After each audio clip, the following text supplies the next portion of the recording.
Hello everybody, my name is Rich, and I'm going to be playing Roller Coaster Tycoon today. This is by far one of my favorite childhood games, and one that I remember playing fondly on a Windows XP machine. We're going to be starting right here on Crazy Castle. First thing I typically do is I will block off certain areas of the park so guests can't get to it, because the way this scenario was designed from the outset, guests can get confused in certain areas.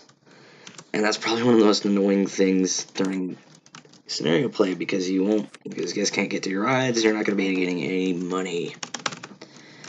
As we all know, money is vital to life. For the purposes of this channel, I'm going to be using the Open RCT2 launcher for this game. It just adds a bunch of features that make it easier to work with, as well as a bunch of features that allow me to just sort of screw around with the game physics, which I love doing, and I'm definitely going to be doing that on the channel at some point. Alright, we've got that blocked off. Next thing I'm going to be doing is I'm going to take clear scenery and just get rid of this useless path. A little bit extra money to work with.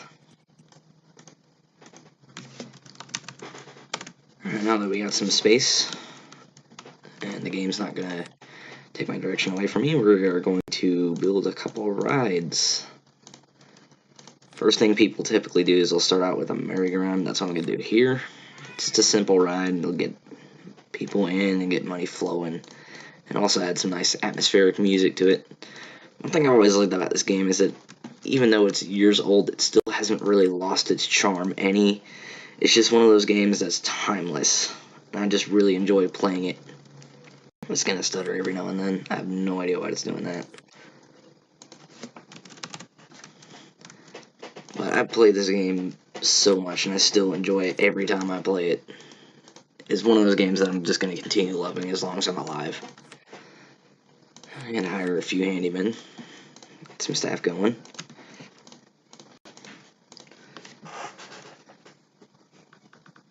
Overall, I'm very much looking forward to doing more of this stuff, because I really enjoy playing this game, and I think you guys will enjoy seeing me do this. I'm just going to go ahead and set. This is one thing you want to do with your staff. You want to make sure that they're organized, because unorganized handymen, it's just a complete disaster for your park, because you just end up with vomit and trash everywhere, and it just gets out of control really quickly, and you want to prevent that. There is one cheat that I'm going to be using, and that is going to be while building in pause mode, because I can just edit the video how I want. I can just edit the part while I want, while there's no guests coming in. And that's going to allow me to keep a certain level of cash. Next thing we're going to do is we're going to build a roller coaster. Just going to get some better cash flow in here. I don't know what kind of roller coaster I want to build yet, because this is one of the critical decisions you have to make with your park, because roller coasters can be quite expensive. You want to get a coaster that has a decent amount of throughput, so you can get more cash into the park's wallet, while also maintaining a good budget. So we're going to try the mini roller coaster here, because this is a decent little roller coaster that will have a good amount of throughput.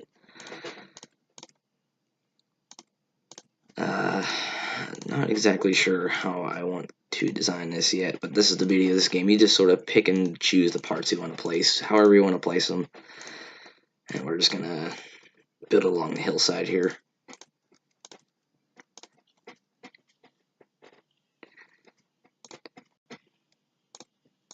I really like this game. It's just really nice. The graphics are pleasing. It's just one of those games that can pretty much run on any machine, no matter how powerful. It's basically one of those games that you can pretty much see, like, what can we get this to run on?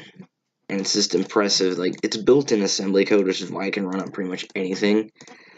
Even like an old Windows 98 machine could probably run this just fine. And you'd still have a lot of fun and just be really playable, because this is just an amazing game, and Chris Sawyer and whoever else was working on this game with him were absolute geniuses in design, and this game is just incredible. It's like, so Chris Sawyer Christopher is just a genius.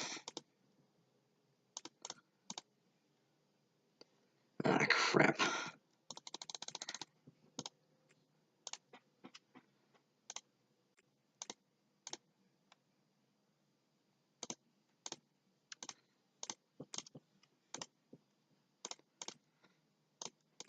Okay, I think we may have something here. Yay, we're gonna get to complete this. We'll put a brake section right here just to slow it down before that sharp curve. Go ahead and build the entrance and exit so we can test our ride. This game it's just extremely simple. It's really easy to learn and pick up, so we're just gonna go ahead and unpause the game and get testing going. Another thing I like about the Open RCT2 port is that you have speed options and you can sort of speed things up a bit. You can just sort of get the game moving a bit quicker than normal. Okay, that's about what I expected. This isn't really a coaster that's meant for too much excitement, so we're just gonna set it to $4 for the entry fee. I'm kind of really enjoying this. This is a great little game, and I'm going to enjoy playing it with y'all. So we're gonna go ahead and build our entry and exit pass. I always try to match it with the rest of the park. Just building the path and making sure that the guests can get to the ride. One thing I forgot to do that I probably should have done with this ride is add an on-ride photo section, because that can give you a little bit of extra income. That is, if that's even an option with this ride. I'm actually going to go ahead and see that, because I could probably place it right here with not much trouble. Oh yeah. I'll go ahead and place that there. You'll want to have that little bit of extra income, and I'll charge $3 for it, not $3.80. Although $3.80 would be nice, but we'll go ahead and click same price throughout park, so it's set to the same no matter where we're at in the park, no matter what ride you have it on, so you can have a little bit of extra income that way. Go ahead and set down the exit path so guests can actually leave without getting onto the freaking grass, because you let guests get onto the grass, they're going to just get lost, and lost guests are not good for your park, and not good for your park's bottom line. Nope, merry-go-round is ready to go, so we'll go ahead and open that and let the familiar tones of the merry-go-round go. I really love this game. And it's like reasons like this, these little touches that the game has, like the ride music, it just makes it a much nicer experience.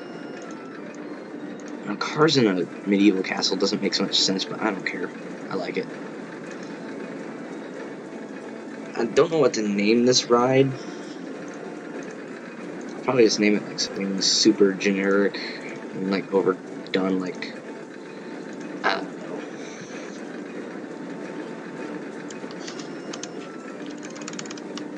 If I could learn English, that'd be great. There we go. It's just like generic, overdone amusement park ride named number 47. There we go.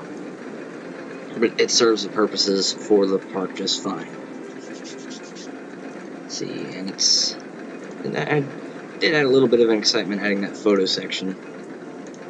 Still set the $4, so we'll go ahead and open it. We're not going to get any guests in because it's raining. Rain, just screw it.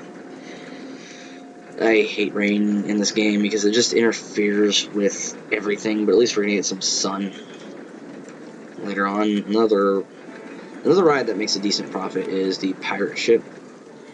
So we'll go ahead and build one of those.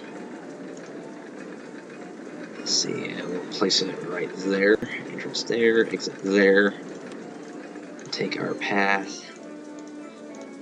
One thing you kind of want to do is sort of place some scenery everywhere so the park doesn't look too boring, and sometimes that can increase the excitement rating on certain rides. It's like with this roller coaster, if I placed a few trees around it, it'd probably increase the excitement rating a bit. So we're gonna just, for one of my favorite trees in the game, the honey locust, just place a few of those around it. I'm going to place it nearby the track, so it sort of creates some near-miss elements. And that can sort of increase the excitement of the coaster. I'm seeing the game stuttering a lot. That could just be something weird with OBS. Pirate ship should be, yep, it's ready to open. Set that to $2.